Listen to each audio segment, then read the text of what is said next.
Takes a lot of work to become a pilot. Requires knowledge, coordination, and countless hours of training. To become a pilot for the military, you need strength, foresight, and tactics on top of it. To become a Tuskegee Airman, you'll have to combat more than the enemy. You'll need to overcome discrimination, bigotry, and segregation.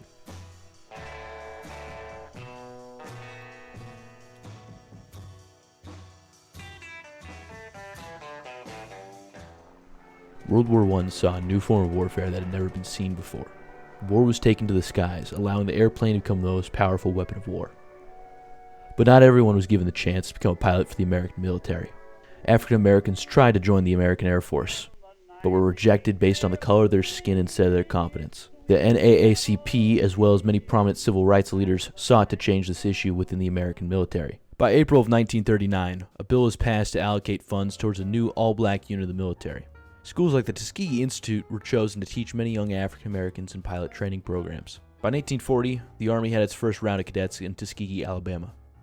The standards were so high for these men that they became one of the most elite groups of airmen in the American military.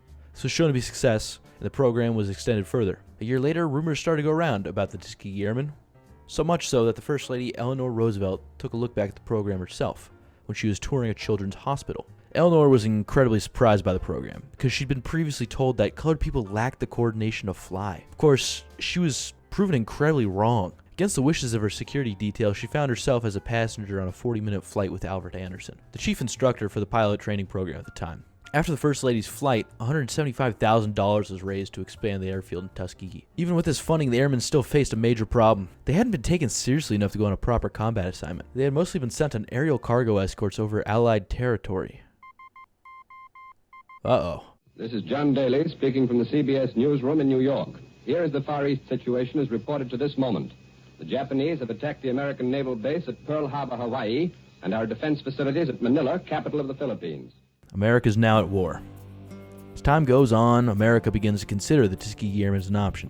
There was a lot of pushback for these men because many pilots found these men to be untrustworthy. This wasn't true at all. They were just uncomfortable with seeing these men as equals in this fight. But after some time and even more NAACP support and civil rights activist support, by 1943, the Tuskegee Airmen were given the go-ahead for combat. Their first assignment?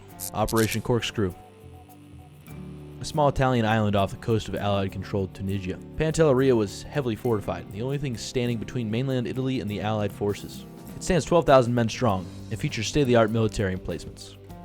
The goal was to assist the British Army in an air raid over the island, attempting to force the Italian military into submission. 14,000 bombs were dropped over the course of a 3-day bombardment. After the island refused to surrender, British amphibious units stormed the island.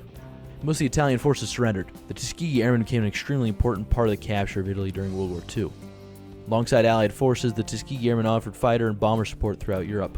Up until 1945, the Tuskegee Airmen went relatively unmatched, facing constant German and Italian dogfights. They even encountered the infamous German Me-262, the first jet-powered military aircraft. By the end of the war, following the capture of Berlin, the Tuskegee Airmen flew 15,000 sorties and destroyed over 250 enemy aircraft. After the war, the Tuskegee Airmen became synonymous with the planes they flew. P-51 Mustang, with this distinctive red paint on the rear fuselage. This gave them their nickname, the Red Tails. As time went on, the Tuskegee Airmen were still harassed for the color of their skin, although they were respected by many for having one of the most impressive combat records of any unit during the war. A lot of the Tuskegee Airmen as individuals pushed for desegregated military, wanting equal rights and treatment to all members of the military. By 1948, President Truman signed Executive Order 9981, finally desegregating the military, offering equality of treatment and opportunity for all persons in the armed services without regard to race, color, religion, or national origin. By 1949, the Tuskegee Airmen were integrated into previously all-white air units. Many of the Tuskegee Airmen went on to be great leaders, teaching in civilian flight schools and reaching achievements in further military careers. Even the Airmen's very own Daniel James Jr. became the first African-American to become a 4-star general in 1975. The Tuskegee Airmen are seen as heroes in today's pop culture, often being regarded as fighting a war on two fronts, one of civil injustice and the other of the Axis powers. Many of the Tuskegee Airmen's commemorative representations have been featured in current military aircraft, featuring the same red tails.